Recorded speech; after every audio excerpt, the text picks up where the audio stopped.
दिखाई पड़ रहा है। हम आशा करते हैं कि आपको भी दिखाई पड़ेगा। ये देखिए सब शटर लगे हुए हैं, पूरा जो एरिया है सब शटर वाला है, पूरी दुकानें इसमें है। आप देख सकते हैं राम भरोसे महकुल्लाल में, क्या राम भरोसे में ऐसी दुकानें भी हो सकती हैं? ये देखिए आपको हम दिखाने की कोशिश करेंगे। ये शटर्स देखिए, इसमें दुकानें हैं। इसमें फ्यूचर में ये लोग सोच रहे थे कि ये भी एरिया बेच देते और यहाँ पे भी वो लोग शटर खोल देते, दुकानें खोल देते। आप देख सकते हैं यहाँ पे आंटी हमको बता रही है क्या ये भी था सब, इस तरीके से ये भी था। हाँ, ये तोड़ के हम लोगों को बता दिया। अच्छा, इसे तोड़ दिया है? आप लोग ने तोड़वाया था? उन्हीं लोगों ने तोड़ के दिया। अच्छा, ये आप देख सकते हैं कि इतना बड़ा गोरख धंधा हो रहा है। ये 1991 में जो स्कैम हुआ था, ये उससे भी बड़ा स्कैम कर रहे हैं राम भरोसे महकुल्लाल।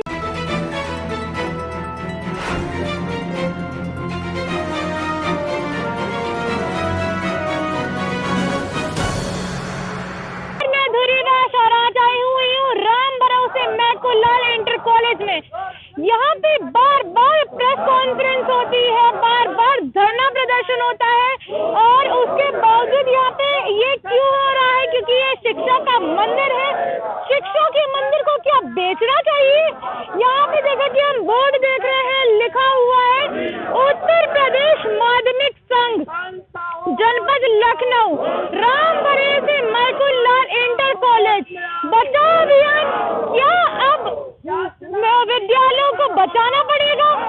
क्या अब इतना स्तर गिर चुका है कि विद्यालयों को बचाना पड़ेगा? जो लोग दान देते थे, जो लोग पहले दान देते थे, वो उनका भरोसा उठ जाएगा। वो कहेंगे कि दान नहीं देंगे, नहीं तो एक दिन ऐसा आएगा कि जब उन्हीं का दान का विद्यालय कोई ऐसा इंसान आएगा जो बेच देगा। इसीलिए हम अपनी सरकार से बोलना चाहेंगे कि यहाँ पे जल्दी से जल्दी समाधान हो। यहाँ पे डिग्री कॉलेज बनाए गए हैं, तमाम ऐसी जगह बेच दी गई है जो विद्यालय की थी, जो दान की जमीन थी वो बेच दी गई है। आखिर ऐसा क्यों हुआ है? क्या सरकार ने अपनी आंखों पे पट्टी बांध ली है? जैसे न्यायालय में हम देखते हैं कि वो जो औरत खड़ी रहती है उसने अपनी आंखों पे पट्टी बांध रखी होती है। क्या इस सरकार ने ऐसे ही इस अपने आंखों में पट्टी बांध रखी है?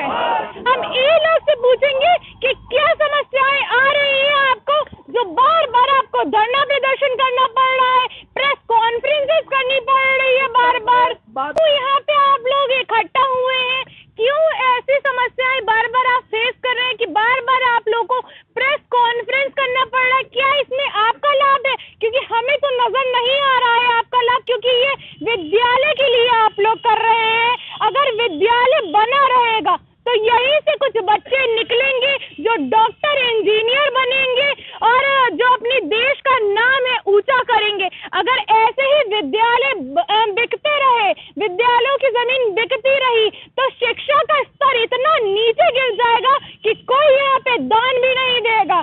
जी, हम आप ही लोग से बात करेंगे कि आप लोग का क्या नाम है, आप किस उपदेश से यहाँ पे बैठे हुए हैं?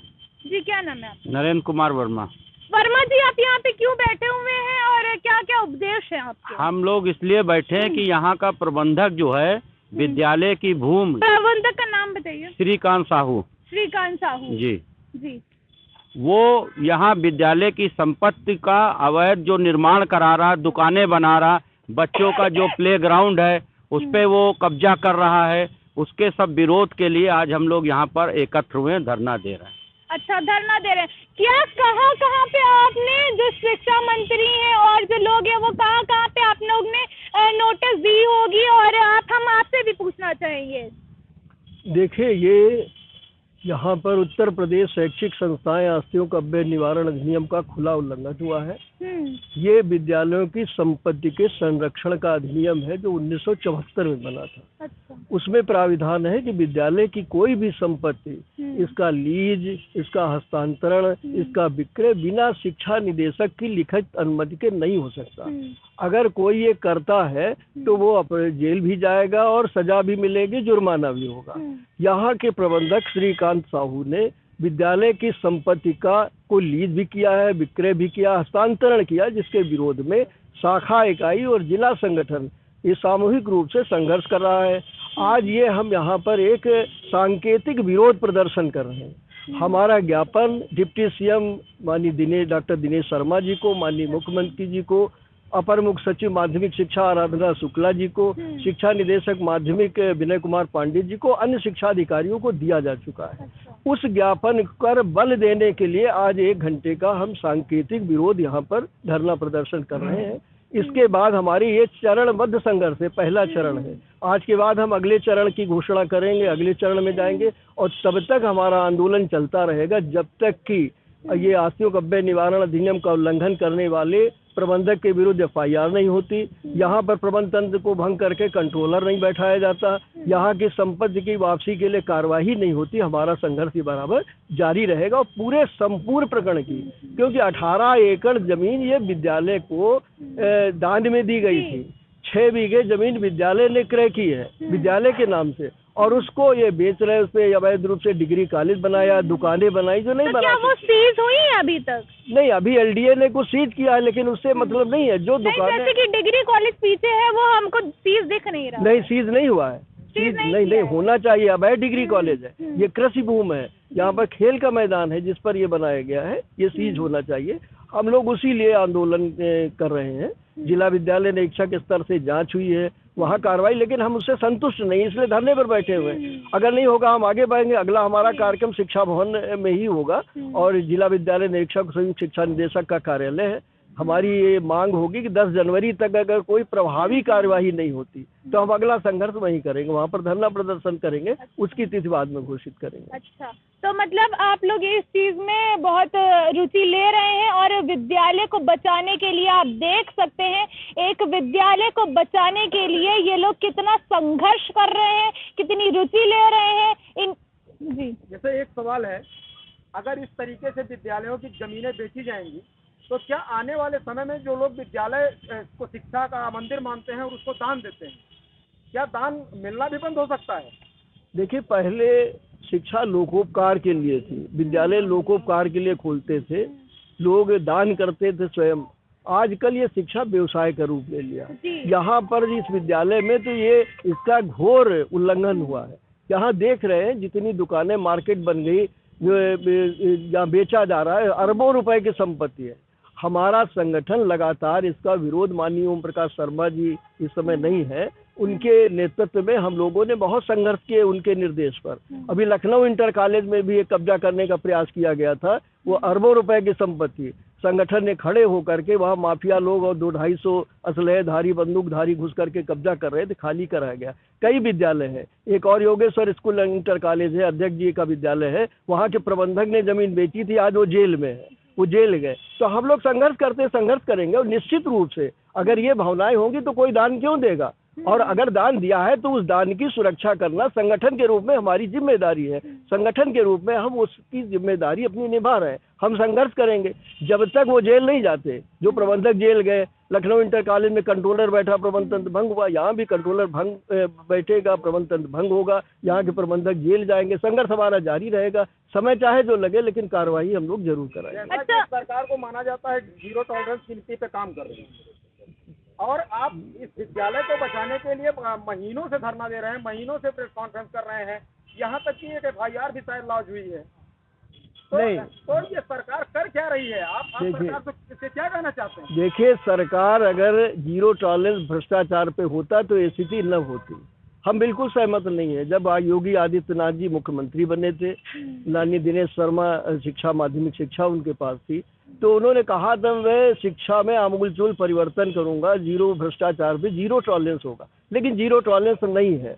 अधिकारी नीचे से लेकर ऊपर तक भ्रष्टाचार, अगर न होता तो राजधानी में स्थिति न होती।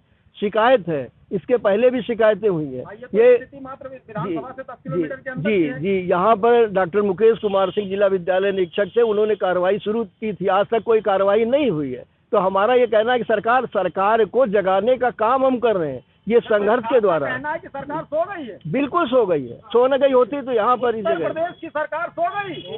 मुख्यमंत्री सो रहे हैं, उन्होंने देखा नहीं। उत्तर प्रदेश की सरकार क्या सो गई? निद्रा में सो गई है। मित्रों बताइए, उत्तर प्रदेश की सरकार ही सो गई। अगर सरकार सो जाएगी तो काम कैसे होगा? बात करिए इन लोगों से, पूछिए जी, कि अगर क्या सरकार सो गई है? क्या होगा? अगर सरकार सो नहीं गई है तो जिस तरह जो अवस्थाएं जो फैली हुई हैं, इस तरीके से कब्जे हो रहे हैं, इस तरह से प्रबंधक लोग अपनी मनमानी कर रहे हैं और सबके पास में सूचना है, उसके बावजूद कोई कार्रवाई नहीं हो रही है, तो इसका मतलब सो रही है, इनएक्टिव है। तो क्या लगता है इस बजाइए सरकार के कान के पास। हम लोग वही कर रहे हैं, हम लोग जगाने का प्रयास कर रहे हैं, हम लोग जागृत का ही प्रयास हम लोग कर रहे हैं। जब कुंभकर्ण सोया था, हमने देखा रामायण में एक जगह कुंभकर्ण को जगाने के लिए जिलेबियां, मिठाई और तमाम पकवान रखे जाते हैं। क्या इस तरह का यहाँ भी करना पड़ेगा क्या?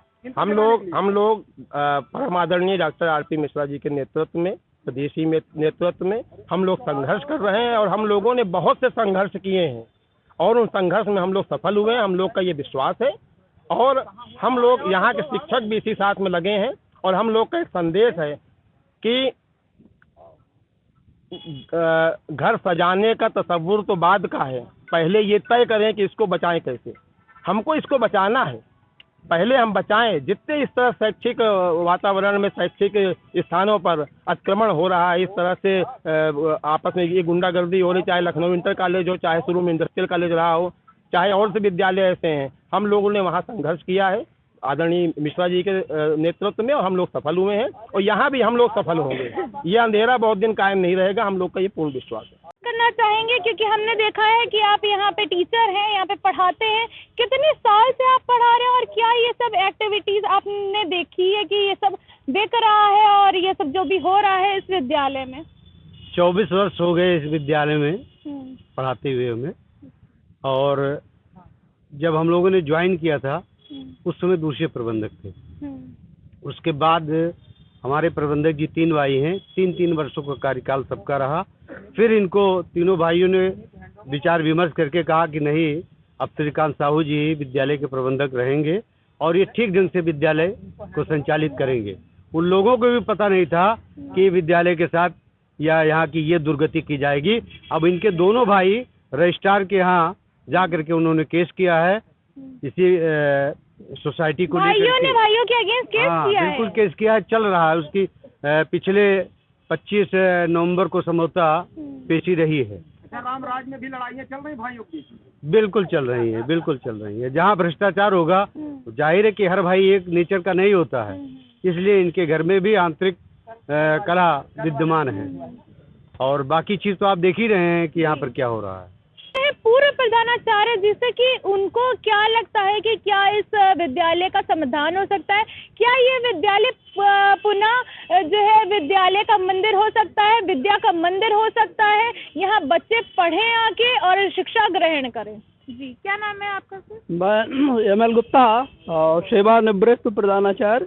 जैसा कि आपने प्रश्न किया, सर्वप्रथम तो मैं ये बता देना चाहता हूँ कि आप दोनों तरफ दृष्टि डालें। इधर देखिए, ये हमारे पूर्व प्रधानाचार्य, इनको फाउंडर प्रिंसिपल स्वर्गीय गोपीलाल राही जी, जो किस अवस्था में इनका ये पड़ा हुआ था वो देखा है आप। हमारे संस्थापक परम पूज्य मैकू लाल जी की पत्नी की वो समाज को देखा है, और ये हमारे संस्थापक स्वर्गीय लाला राम भरोसे मैकू लाल जी, जिनके चित्र पर, ये हमारे पूज्य देव हैं, जिनके चित्र पर माल्यार्पण कर हमारे प्रदेश के यशस्वी मंत्री डॉक्टर आरपी मिश्र जी ने इनको सम्मानित किया है।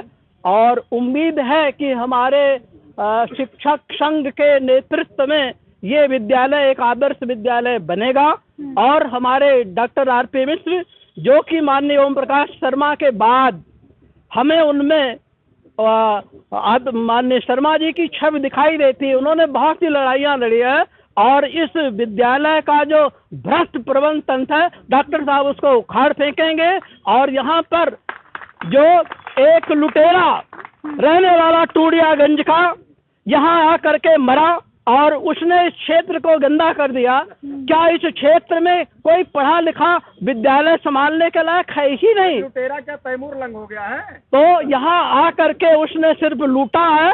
अब यहाँ के लोग जागे हैं हमारे डॉक्टर साहब के नेतृत्व में, और उसको यहाँ से भगा करके ही दम लेंगे जब तक वो यहाँ से भाग नहीं जाता है। और ये क्षेत्र की जनता, हमारे जो संस्थापक परिवार के पौत्र प्रपौत्र, अभी हमने उनको बुलाया है, वो भी आ जाए, और उस परिवार का जिसने अपने करोड़ों जायदाद विद्यालय को दान दे दिया है, उस परिवार का व्यक्ति कमेटी में हो, और यहाँ के जो ईमानदार कर्मठ लोग हों वो उस विद्यालय के संचालन में आएंगे तो एक आदर्श विद्यालय बनेगा। हमें पूर्ण विश्वास है डॉक्टर साहब इसको करा के दिखाएंगे।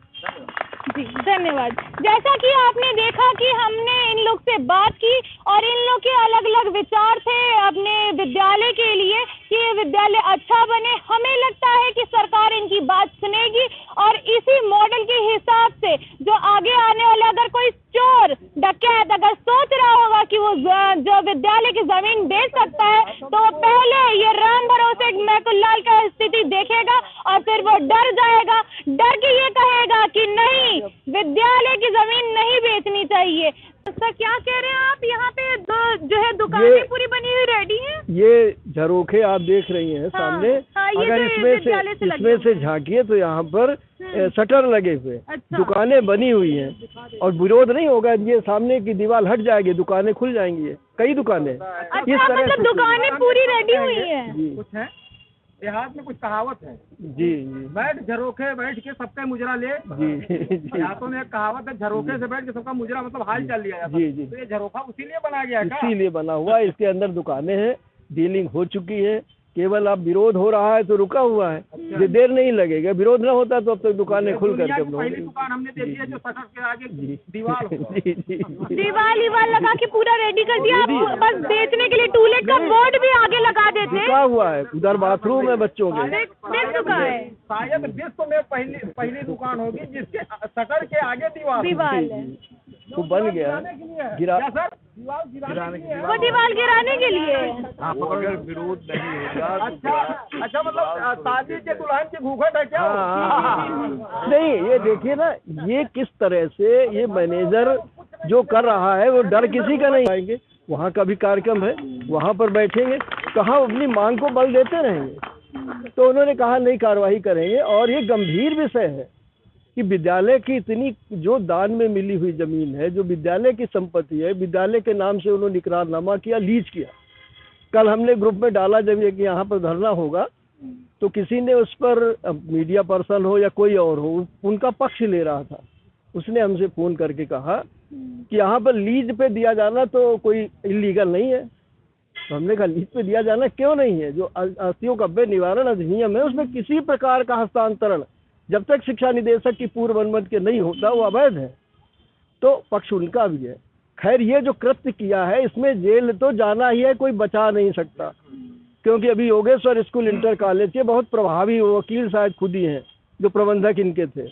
वो प्रबंधक जेल जा चुके हैं, जेल गए, वहाँ कंट्रोलर बैठा, वहाँ प्रबंधन भंग है। लखनऊ इंटर कॉलेज में जेल जाने से बचे हुए हैं, FIR उनके खिलाफ भी दर्ज हुई थी, और लखनऊ इंटर कॉलेज में भी कंट्रोलर बैठा हुआ है। अब हम लोग यहाँ कंट्रोलर बैठाने, इनको जेल भेजने तक आंदोलन करेंगे। ये जमीन वापस हो, इसके लिए भी हम लोग आंदोलनरत रहेंगे, आंदोलन करेंगे। इस भूमि को बचाना हमारा धर्म है। तो अब इसके बाद में जो अगला चरण होगा, जो हम लोगों ने एक प्लान किया है, समय ज़्यादा हो गया इसलिए हम डिटेल में कुछ जाना भी नहीं चाहते। बाकी बहुत सारा हमारे गुप्ता जी ने आपको बता दिया है कि 10 जनवरी तक अगर प्रभावी कार्यवाही नहीं होती है तो हम लोग शिक्षा भवन में जिला विद्यालय निरीक्षक और संयुक्त शिक्षा निदेशक कार्यालय पर धरना प्रदर्शन करेंगे। सब लोग सहमत हैं? 10 जनवरी के बाद, और उसकी तिथि की घोषणा हमारे जिलाध्यक्ष जी करेंगे कि डेट कौन सी होगी। 10 तक हम लोग रास्ता देखेंगे। जल्दी ही हम लोग डिप्टी CM दिनेश शर्मा जी से मिलेंगे, क्योंकि डिप्टी CM ने लखनऊ इंटर कॉलेज का मामला हो चाहे योगेश्वर का हो, मदद की थी। वो इन चीज़ों के खिलाफ है। तो निश्चित रूप से अगर मिलेंगे तो ज़रूर जो मदद कर सकते होंगे वो करेंगे। इसी के साथ जो हमारा एक अभियान है, ये अभियान रुकेगा नहीं। धन्यवाद देंगे हम अपने गुप्ता जी को कि इन्होंने इसको आगे बढ़ाया, और यहाँ के शाखा के अध्यक्ष और मंत्री को। यहाँ पर मामला करोड़ों रुपए का है, तो कम से कम वो उस दबाव में, आर्थिक दबाव में कोई नहीं आया। सबसे बड़ी बात कि ऐसे में आर्थिक दबाव में मिला लेते हैं प्रबंधक लोग, प्रबंध तंत्र के लोग, कम से कम वो उस पर दबाव पर नहीं आए, और उन्होंने इस आंदोलन में अगुवाई करी, शुरुआत करी, हम लोगों के किया। और चूंकि जिला संगठन को ये आंदोलन, इसी दौरान हमें एक और जगह दिखाई पड़ी, तो हमने सोचा क्यों ना इसका भी किया जाए, क्योंकि यहाँ पे जो एरिया हमें दिख रहा है, बाथरूम का जो एरिया है वो सिर्फ यहीं तक है। आप देख सकते हैं बाथरूम का एरिया जो है वो सिर्फ यहीं तक सीमित है, और इसके पीछे भी एक दीवार है। क्या अंडरग्राउंड भी पढ़ाई होती थी? जैसे कि वैदिक काल में हम देखते थे कि सुरंगें होती हैं, मुगल काल में और जो पुराने काल थे उसमें सुरंगें होती थी, तो यहाँ पे भी क्या अंडरग्राउंड पढ़ाई हो सकती है? ये दीवार किस लिए बनाई गई है? ये इसमें क्या है कि लोगों के द्वारा हमें बताया गया है कि यहाँ पे जो है शटर लगाया गया है। क्या ये अंडरग्राउंड दुकानें बनाई गई हैं? जिस दिन इस दीवार को तोड़ा जाएगा उस दिन यहाँ पे दीवार जो है दुकानें दिखाई पड़ेंगी। हम लोगों से पूछते हैं कि लोग क्या कहना चाहते हैं। जी माता जी, ये सब दुकानें बनी है, शटर लग चुके हैं। क्या बना है ये दुकानें बनी है, शटर लग चुके हैं। इसी तरीके से ये इधर भी कर रहे हैं, कर दिया था। हम लोग दुकानें तोड़ के दिया है, इसी तरीके से ये भी सब शटर लगे हैं, दुकानें तो बनी हैं। मतलब विद्यालय के अंदर शटर भी है, दुकानें भी हैं। इतना बड़ा गोरख धंधा, इतना ज्यादा ये लोग गोरख धंधा कर रहे हैं कि दीवार बनाते हैं और उसके अंदर शटर लगाते हैं।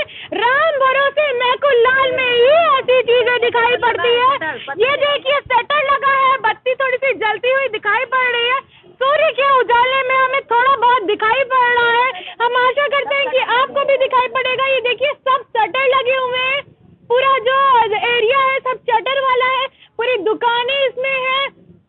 आप देख सकते हैं राम भरोसे महकुल लाल में, क्या राम भरोसे में ऐसी दुकानें भी हो सकती हैं?